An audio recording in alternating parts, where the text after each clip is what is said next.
Assalamualaikum warahmatullahi taala wabarakatuh. Sekali lagi kita bersiaran bersama dengan Tok Abah.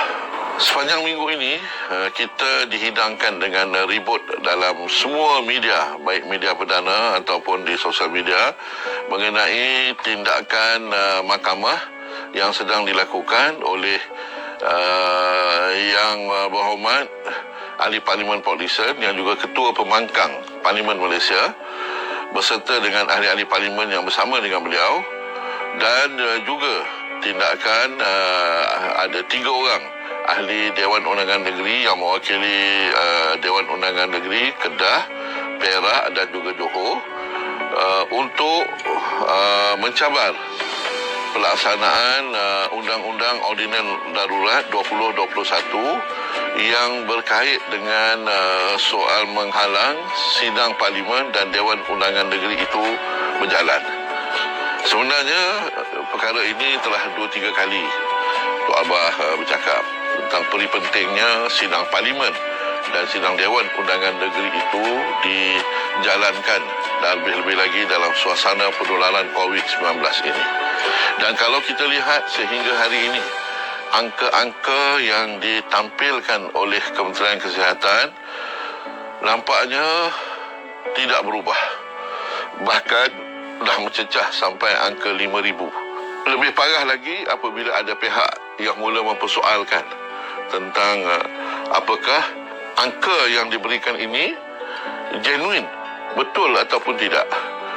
Sebenarnya bagi Tok Abah, bila persoalan ini berbangkit, ini merupakan indikator yang paling jelas menunjukkan betapa krisis kepercayaan terhadap kerajaan yang ada sekarang ini.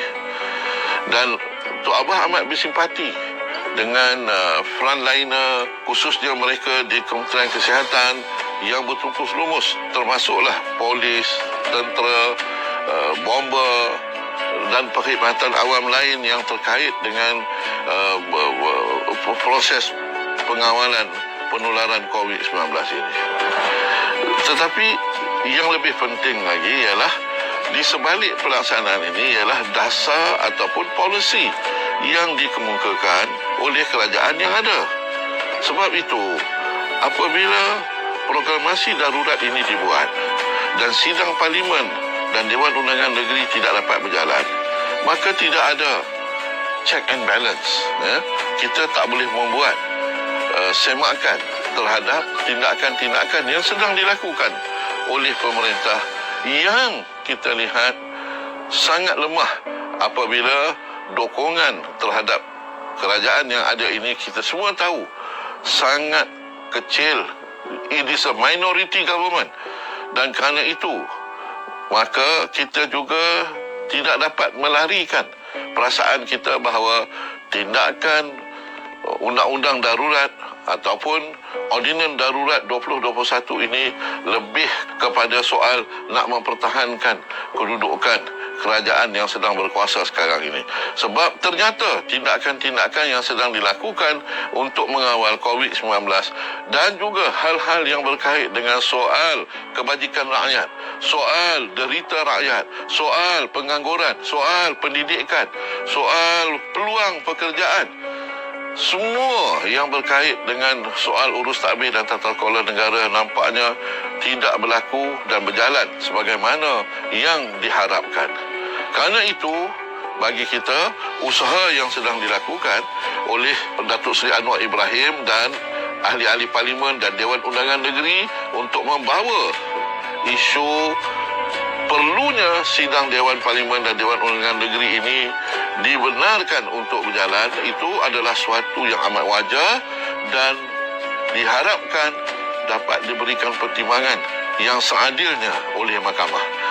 Ini Tok Abah nak tegaskan juga tidak ada kaitan sama sekali dengan soal penderhakaan kepada kebawah duli yang di-Pertuan Agong. Yang dipertikaikan bukan keputusan yang di-Pertuan Agong dalam proklamasi darurat ini.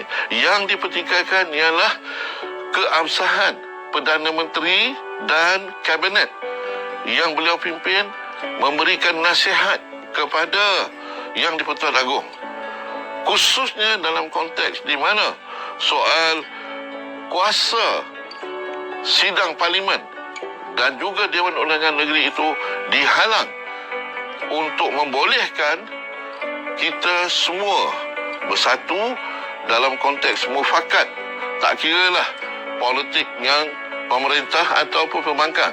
Sebab dalam urus takbir dan tata kelola demokrasi berparlimen, raja berperlembagaan ini, bila masuk saja ke parlimen, masuk saja ke Dewan Undangan Negeri, yang ada hanya dua, iaitu ahli Dewan Undangan ataupun ahli parlimen kerajaan dan ahli parlimen ataupun ahli Dewan Undangan Negeri yang bukan kerajaan. Tapi semuanya adalah dipanggil legislator, ya, orang yang telah diberi mandat oleh rakyat untuk bersama-sama mengubal dasar dan juga polisi bagi menjamin kesejahteraan rakyat. Apabila proses ini dihalang, maka ini menjadi satu tragedi kepada proses demokrasi berparlimen yang menjadi amalan dalam urus takbir dan tata kelola negara. Kerana itu, pagi Tok Abah, kita sebagai rakyat yang sedang betul-betul terhimpit akibat daripada keadaan sukar yang sedang kita alami sekarang ini, kena bersama-sama berlapang dada, membuka fikiran kita, sebab yang diperlukan sekarang ini ialah bukan soal nak mengekalkan mana-mana pihak berkuasa ataupun nak menumbangkan pihak yang berkuasa, tetapi yang lebih penting ialah untuk memastikan kesejahteraan rakyat itu dapat pembelaan yang sebenarnya. Dan itu hanya boleh berlaku kalau kita mempunyai satu kepimpinan politik yang lebih tegas, lebih berintegriti, yang mendapat dukungan yang lebih padu daripada semua pihak. Sebab itu kena ada keberanian bagi kerajaan yang ada sekarang ini. Kalau bolehlah, kita harap tak payah sampai ke mahkamah.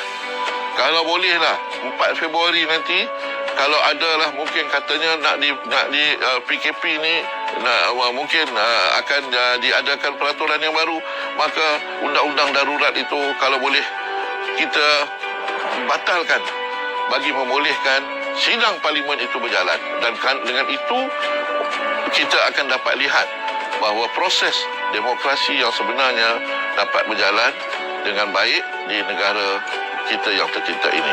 Terima kasih. Assalamualaikum warahmatullahi wabarakatuh.